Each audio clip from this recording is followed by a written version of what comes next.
Assalamualaikum Pak. Waalaikumsalam warahmatullahi wabarakatuh. Bagaimana kabar Bapak? Alhamdulillah dalam keadaan sehat. Alhamdulillah. Maaf ya Pak, mengganggu waktu Bapak sebentar.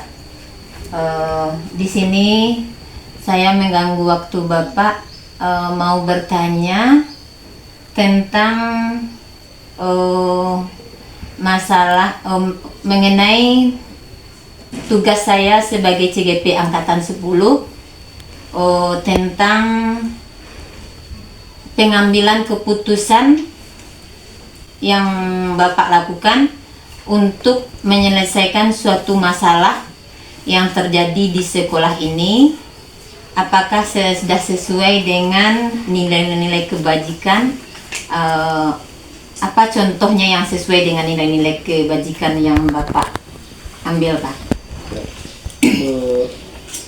Tentang apa yang mau ditanyakan, saya sebagai kepala sekolah mudah-mudahan dapat saya jawab dengan baik. Silakan kalau ingin bertanya. Di sini misalnya ada contohnya suatu kasus atau kasus apa yang pernah terjadi di sini dan bagaimana Bapak dalam menyikapi kasus itu? Gini, kasusnya mengenai dengan murid, wali murid atau dengan guru. Kan kalau di sekolah itu kan kasusnya banyak. Ada dengan guru, ada kasus dengan murid, ada kasus orang tua dengan guru. Yang spesifiknya kasus apa? Ya, yang spesifiknya kasus yang terjadi dengan murid, Pak. Nah, dengan murid. Ya, kasus yang terjadi Jadi terhadap contohnya murid. begini, kalau dengan murid sekolah lah namanya. Ya. Kalau kasus-kasus dengan murid itu banyak. Kalau kita kelompokkan, ada kasus perkelahian, ada kasus yang tidak sekolah dia mungkin pengaruhnya di rumah, ada pengaruh lingkungan, kemudian kasus dengan temannya dia tuh, jadi kasus ini sangat banyak. Jadi kita ambil saja satu contohnya kasus anak yang telah umurnya melebihi dari anak sekolah, anak SD. Contohnya tidak naik kelas. Di sini kan banyak kasus-kasus, di mana saja kasus sekolah itu pasti ada kasus. Misalnya ini tidak pantas dia masuk naik kelas. Ya. Jadi Kalau kita menurut aturannya anak ini pasti tidak sekolah. Kalau aturan, kalau kebijakan, kalau kepala sekolah tentu ada kebijakan, ada kebijakan.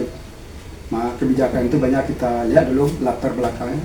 Apakah kemampuan orang tuanya, kemampuan ekonominya, perhatian orang tuanya terhadap sekolah anaknya, itu pertimbangan kedutaan. Jadi artinya di sini dalam menangani, intinya di sini kasusnya tentang kenaikan kelas anak. Selain dari kenaikan banyak kasus-kasusnya. Ya intinya untuk menyelesaikan kasus itu pertama dulu jangan bertentangan dengan hukum atau aturan-aturan. Itu pasti itu. Kalau aturan misalnya di sini, kalau aturan untuk naik kelas 20%, anak itu tidak boleh lebih dari 20% tidak boleh dia absen. Itulah aturan baku itu nasional. Kalau lah itu misalnya belajarnya kurang, kalau lah 20% dia absen, itulah aturan baku, itu tidak boleh anak itu namanya tidak, syaratnya itu udah naik kelas itu tidak bisa. Gitu. Jadi dalam hal menangani kasus ini hal yang paling efektif yang Bapak lakukan selama ini apa, Pak? Begini, yang pertama misalnya untuk naik tinggal anak, yang pertama dulu kita tanyakanlah kepada gurunya bagaimana pelajaran anak ini, bagaimana tingkah lakunya, bagaimana cara dia sekolah, misalnya absennya bagaimana, itu kita tutup. Kemudian kita evaluasi dulu, bukan kita langsung saja kita evaluasi bahwa anak-anak. Yuk kita guru saja. Apakah kata guru saja kita tidak bisa mempercayai satu orang. Kalau kita mempercayai satu orang, keputusan yang kita ambil nantinya tidak baik atau tidak bagus, tuh. Jadi kita kalau mengambil keputusan, kita cari narasumber yang lebih dari satu. Gurunya ditanya, muridnya ditanya, orang tuanya dipanggil ke sini. Itu jadi. Kalau lah kompleks alasannya, baru kita ambil keputusan dinaikkan. Dinaikkan itu kan banyak. Kalau umurnya masih Kalau aturannya kan pasti tidak naik kelas. Kalau menurut aturannya tidak naik, itu kita pikir dulu bagaimana latar belakang anak. Umurnya sudah 13 tahun atau sudah 12 tahun, masih duduk di kelas 5. Kalau kita tinggalkan, pasti anak ini, di kepastian anak ini tidak akan sekolah lagi. Tentu kalau menurut kita sebagai manusia, tentu ibu ya. Tentu kita ibu anak gara-gara tanda tangan kita, gara-gara anak tidak sekolah, itu kan sangat tidak manusiawi. Apalah gunanya ego kita perlihatkan kepada murid. Jadi kita itulah untuk mengambil keputusan, banyak menimbang. Buat cari dulu mana yang baiknya, kita cari iko baik, berapa baiknya, berapa buruknya. Kalau baiknya banyak, menguntungkan kepada murid, itulah kita naikkan. Itu sebenarnya itu alat keputusan yang diambil kepala sekolah. Saya sebagai kepala sekolah itu yang saya ambil. Jadi di sini Bapak dalam mengambil kebijakan atau keputusan terhadap kasus ini adalah mengenai kebenaran, kebenaran lawan kasihan ya, kasihan antara kasihan keadilan lawan antara keadilan dengan kasihan. Dan di sini bagaimana tata cara Bapak atau apakah ada jadwal tertentu untuk menyelesaikan sesuatu masalah itu atau kasus-kasus ini? Apakah ada jadwal tertentu untuk menyelesaikan kasus-kasus ini? Kasus-kasus yang lainnya. Iya. Sebenarnya kalau kita menyelesaikan kasus itu tidak ada jadwalnya. Kalau ada jadwalnya, kasus ini akan mengembang. Kalau lama ngambang menyelesaikannya payah. Jadi ada kasus. Kalau banyak kasus, misalnya dari hari ini kasusnya ada 2, ada 3. Tentunya di sekolah dia kasusnya banyak. Tentu mana yang kita cari dulu, mana yang lebih buruk kasusnya, itu yang kita selesaikan dulu. Jadi untuk menyelesaikan sebuah kasus tidak ada misalnya ditunda. Hari itu harus selesaikan, apa sebabnya? Kalau kita tunda akan berkembang kasus ini. Kalau lebih dia dibawa pulang, baik kasus guru bisa berlarut-larut. Kasus guru, kasus murid. Kalau dibuka rumah, dibawa lah hari-hari, pasti kecil orang Minang lanjut tambahlah dia orang, tambahlah minyak. Itu kasus itu tidak. Jadi kalau bisa diselesaikan dari selesai. Tapi kalau tidak bisa, kita membutuhkan informasi yang banyak. Tentunya kita panggil, kita selesaikan dulu. Kalau selesai kita baru kita cari informasi untuk menentukan suatu keputusan. Tidak bisa satu informasi tidak bisa laksanakan. Yang kedua, untuk kasus-kasus lain, kalau awak memutuskan, awak cari pertimbangan. Misalnya 2 kasus, pasti salah satunya pasti ada yang kasus mana yang lebih. Apapun kasusnya, salah satu pasti ada yang kurang menerima, ada yang menerima. Jadi bagaimana kalau kita menyelesaikan sebuah kasus seperti antara 2 orang atau pasti tidak. Tapi intinya kalau kita menyelesaikan kasus itu, yang pertama dulu aturan itu harus aturan dari atas itu harus awak pertimbang. Kalau enggak ada rasa ibu sedoa. Kalau rasa ibu sedoa hancurlah sekolah ini. Dalam coba untuk menyelesaikan kasus ini tidak bisa demokrasi kemudian demokrasi harus bersifat adil. Ada bersifat adil, nama demokrasi seharusnya dalam demokrasi Jawa Tengah. Harus bersifat adil. Nama bisa tapi pasti keputusan ada yang sakit, ada yang senang, itu tidak ada indahnya. Senang di kepala sekolah, sakit di guru, sakit di kepala sekolah, senang di guru. Itu tidak ada keputusan, itu pasti ada pertentangan 2. Kecuali keputusan yang menambah gajinya, itulah satu senang, satu misalnya libur, keputusan libur, atau senang satu. Ada lagi Pak, dalam hal menyelesaikan kasus ini, ada enggak seseorang yang membantu Bapak atau faktor-faktor yang dapat mempermudah Bapak untuk menyelesaikan kasus ini? Pasti. Ada enggak yang membantu Pasti. atau faktor-faktor Misalnya yang mempermudah? Faktor misalnya ada kasus anak tidak naik kelas, itu yang membantu itu pasti guru kelasnya harus membantu, dilibatkan, orang tuanya dilibatkan, sebenarnya semua guru dilibatkan di sana untuk apa sebabnya.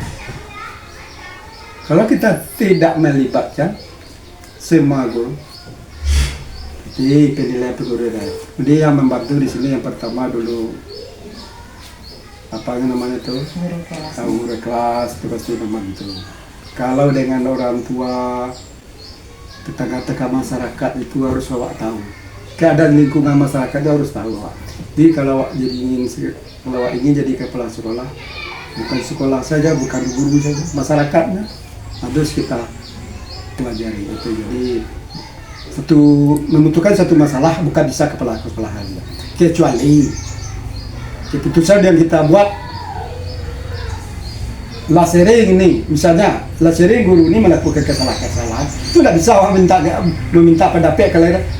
Kundakalah poera, kundakalah kebijakan awal. Itu kalau menurut aturan-aturan. Nah, itu. Jadi tidaklah selalu jual rasa hibah, rasa kasihan. Keputusan kalau lah rasa kasihan taruh tinggal sekolahnya tinggal hancur, pasti tidak ada indah. Jadi itu mas. Tapi awak menurut aturan taruh stakeholder, tidak ada, ay kata orang Minang, tidak ada terjadi-jadinya seketiknya dah. Tinggal hancur ke sekolah dah. Di muka awak jika maja, belakang awak apa yang kita kerjakan. Jadi itulah maksudnya. Lagi ya Pak, dari semua hal yang telah Bapak sampaikan, pembelajaran apa yang Bapak petik dari pengalaman atas keputusan yang telah Bapak selesaikan selama ini, atas keputusan Bapak Jadi itu? semua keputusan pasti tidak semua orang yang menerima. Tidak ada orang yang lama, tidak ada orang yang ketujuh, tidak ada orang yang senang. Apapun keputusan yang kita buat pasti ada pro kontra. Di pengalaman saya tuh tentunya saya belajar dengan ini apa kekurangan saya di selama ini memutuskannya selama ini. Jadi kita lihat dulu ini kurangnya, awak tambah baca rohnya. Jadi tadi salah Assalamualaikum data untuk yang penting untuk menyelesaikan satu keputusan data harus valid, data harus cukup, harus benar. Kalau tidak benar datanya jangan membuat keputusan-keputusan. Itu yang perlu benar. Jadi mungkin Assalamualaikum ada kurang data yang kurang, mungkin tergesa-gesa mandinya keputusannya itu. Nah, jadi apa lu kita pikirkan dulu dalam soal itu, kemudian menyelesaikan suatu masalah. Jangan kalau ke berang, kalau itu berang membuat keputusan itu tidak ada habis, tidak ada. Jadi awak mencegah orang saja. Ada kejadian. Yang penting dulu awak diri awak dulu, awak normalkan diri awak dulu. Itu baik keputusan untuk anak. Misalnya anak kan ke guru kan pagi-pagi lah doang mengadu itu, pasti mengadu Pak. Saya dulu cakap tanpa. Saya dulu kan tidak bisa lah. Kalau awak terima tu, tidak diterima tu saya doang. Nanti dipanggil dulu. Jadi secara kalau mungkin ibu CGP. CGP kalau pintar-pintar apa dia di situ. Cigo di video-videonya bagus-bagus lah ala-ala kebetulan mungkin untuk masa depan pendidikan di Indonesia kan akan lebih ada. Jadi itulah rasa. Jadi intinya di sini ya Pak, kita menyelesaikan suatu masalah itu harus dalam keadaan berkepala dingin dan dengan bukti-bukti yang dengan fakta-fakta, bukti-bukti data yang jelas ya Pak. Kan adalah murid tidak sandang ke guru, guru tidak sandang ke murid itu kan adalah manusia awak mah. Tidak ada kan manusia yang sempurna. Pasti yang terosiko kan ada sandang, ada yang tidak dalam paknya lah mengadu itu. Dan saya jadi kelas depan. Saya mengaku itu saja nah. Dan jalan ke guru bidang studi, guru agamanya. Patahnya ke orang tuanya di rumah, bapak-bapaknya. Nah itu tidak langsung diterima, jadi banyak pertimbangan itu ya. Sudah Pak, terima kasih atas jawaban Bapak dan terima kasih atas waktu yang Bapak terimakan. Sama-sama. Semoga apa yang kita lakukan hari ini bermanfaat bagi kita dan bagi apa itu berbagai bermanfaat bagi kami selanjutnya. Terima kasih Pak atas waktunya.